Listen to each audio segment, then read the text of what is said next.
തീരദേശ ടൂറിസവും hill top ടൂറിസവും ഒക്കെയാണ് കാസർഗോഡ് നമ്മൾ പേര് കേട്ടിട്ടുള്ളത്. പക്ഷേ അത് മാത്രമല്ല, കാസർഗോഡ് ജില്ലയിൽ ആത്മീയ ടൂറിസം രംഗത്തിനും ഏറെ പ്രസക്തിയുണ്ട് എന്നതാണ് യാഥാർത്ഥ്യം. കർണാടകയോട് ചേർന്ന് കിടക്കുന്ന ജില്ലയിലെ ആത്മീയ കേന്ദ്രങ്ങൾ തേടി ആയിരക്കണക്കിന് ആളുകൾ ദിവസേന എത്തുന്നുണ്ട്.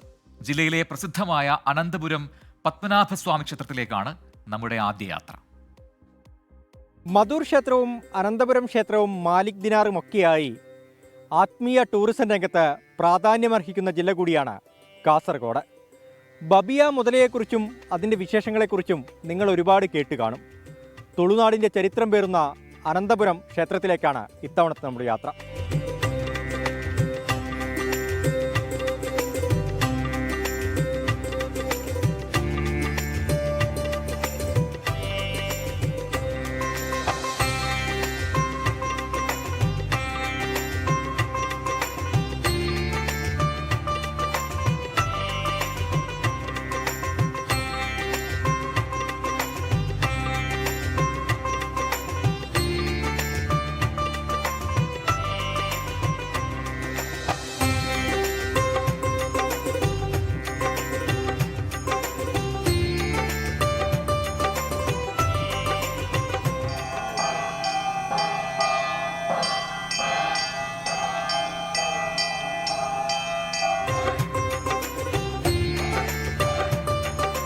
കേരളത്തിലെ പ്രസിദ്ധമായ തടാകക്ഷേത്രമാണ് അനന്തപുരം പത്മനാഭസ്വാമി ക്ഷേത്രം.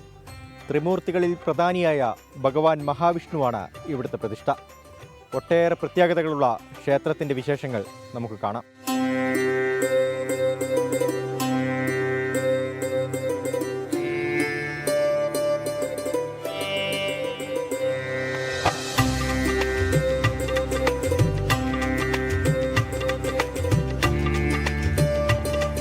തിരുവനന്തപുരം പത്മനാഭസ്വാമി ക്ഷേത്രവുമായി ബന്ധമുള്ള ക്ഷേത്രമാണ് അനന്തപുരം പത്മനാഭസ്വാമി ക്ഷേത്രം. ബബിയയെ കാണാൻ വേണ്ടി മാത്രം നിരവധി സഞ്ചാരികളും വിശ്വാസികളുമാണ് ദിവസേന ക്ഷേത്രത്തിലേക്ക് എത്തുന്നത്. ബബിയയുടെ പ്രത്യേകതകൾ കൊണ്ട് മാത്രം കേരളത്തിൻ്റെ ആത്മീയ ടൂറിസം ഭൂപടത്തിൽ ഇടം പിടിച്ച ക്ഷേത്രം കൂടിയാണിത്.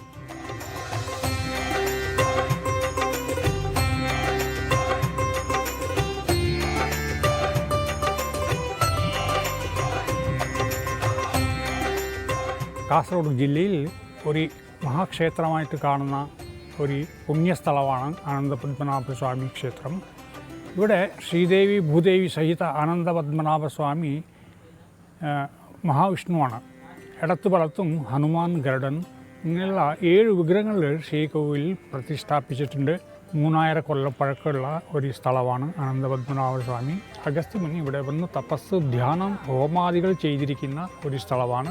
അവർ സമ്പ്രദായപ്രകാരം നിർമ്മിച്ച വിഗ്രഹങ്ങളാണ് കടുസരക്കര യോഗം. മനുഷ്യൻ്റെ ശരീരം എങ്ങനെയുണ്ടോ അതേപോലെ പീഠപ്രതിഷ്ഠ, അസ്ഥികൂടം, ഞരമ്പ്, മാംസഖണ്ഡം. ഈ സങ്കല്പത്തിൽ ആയുർവേദിക വസ്തുക്കളെ ശുദ്ധീകരിച്ച് പാക ചെയ്ത് 24 പ്രവേശം ലേപനം ചെയ്യുമ്പോൾ ഈ വിഗ്രഹങ്ങളുടെ രൂപങ്ങൾ വരും. അനന്തപുരം പത്മനാഭസ്വാമി ക്ഷേത്രത്തിലെ കുളത്തിലെ മുതല ഏറെ പ്രസിദ്ധമാണ്. 1945 വരെ ഈ ക്ഷേത്രക്കുളത്തിൽ മുതല ഉണ്ടായിരുന്നെന്നും 1945 ബ്രിട്ടീഷുകാർ അതിനെ വെടിവെച്ചു കൊന്നുമെന്നുമാണ് പറയപ്പെടുന്നത്. അതിനുശേഷം ബബിയ എന്ന മുതല സ്വയം പ്രത്യക്ഷപ്പെട്ടു. ഈ ക്ഷേത്രത്തിലെ നിവേദ്യച്ചോറ് മാത്രം കഴിച്ചായിരുന്നു ബബിയ കഴിഞ്ഞിരുന്നത്. 1 വർഷം മുൻപ് ബബിയ ചത്തു. അതിനുശേഷം കൃത്യം 1 വർഷം കഴിഞ്ഞ് പുതിയൊരു മുതല ഈ ക്ഷേത്രക്കുളത്തിൽ പ്രത്യക്ഷപ്പെട്ടിട്ടുണ്ട്. ഇവിടെ എത്തുന്ന വിശ്വാസികളെല്ലാം ഈ മുതലയെ കണ്ടാണ് മടങ്ങാറ്.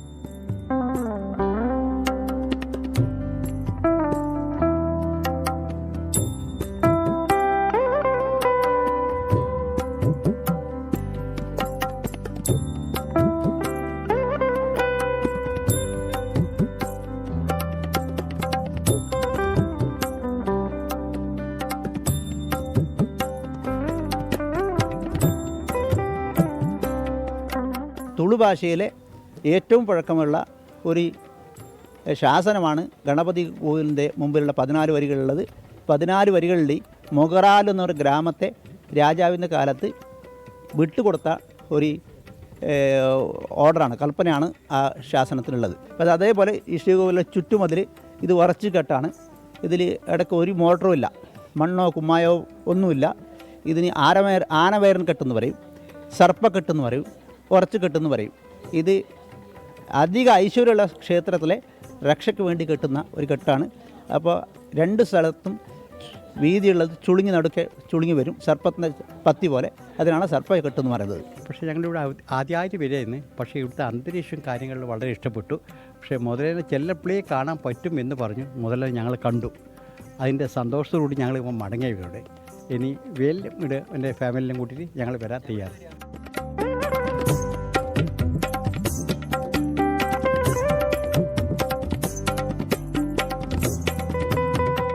മുതലേ കണ്ടു.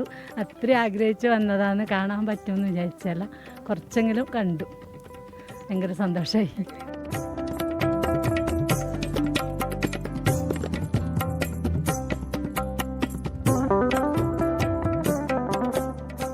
കാസർഗോഡ് ജില്ലയിലെ തുളു ഭാഷയുടെ പ്രസക്തി വിളിച്ചോതുന്ന ക്ഷേത്രം കൂടിയാണിത്. രാജഭരണകാലത്ത് മൊഗ്രാൽ എന്ന ഗ്രാമത്തെ ഈ ക്ഷേത്രത്തിന് പതിച്ചു നൽകിയ തുളു ലിപികളോടുകൂടിയ ശിലാഫലകം ഇവിടെയുണ്ട്.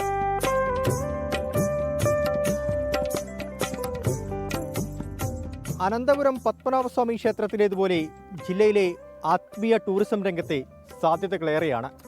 ഇവയെ പരസ്പരം ബന്ധിപ്പിച്ചുകൊണ്ടുള്ള പദ്ധതി തയ്യാറാക്കണമെന്ന ആവശ്യം ഇതിനോടകം ഉയർന്നു കഴിഞ്ഞു. രജീഷ് കരുവള്ളൂരിനൊപ്പം അരുൺ പാറക്കൽ, 24 കാസർഗോഡ്.